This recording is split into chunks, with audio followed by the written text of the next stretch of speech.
សួស្តីមួយថ្ងៃនេះម្ចាស់យើងស៊ីមីកញ្ចប់ដទៅ2ខ្ញុំរំភើបណាស់ត្រៀមខ្លួនវិលមុខទាំងអស់គ្នាឬនៅ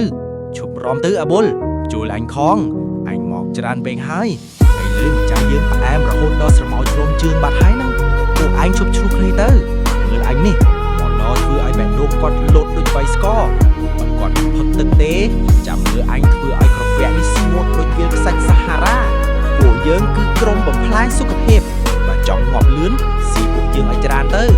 ពួកឯងនឹងឯងម្នាក់មកមិនដែលប្រាប់សោះអាបុលឯងធ្វើឲ្យអញវិលមុខអាផ្អែម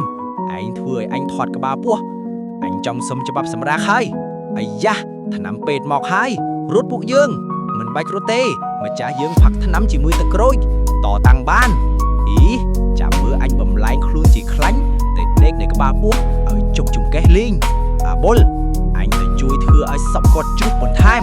បើស្រឡាញ់ខ្ញុំសូមជួយកាត់បន្ថយពួកវាផងបើមិនចឹងទេខ្ញុំលាឈប់ធ្វើជាថ្លាមហើយណាអាយ៉ាទឹកស្អាតមកហើយវាកំពុងតែលាងសម្អាតអញហើយជួយផងខ្លួនអញរលាយអស់ហើយកុំភ័យអប្រៃ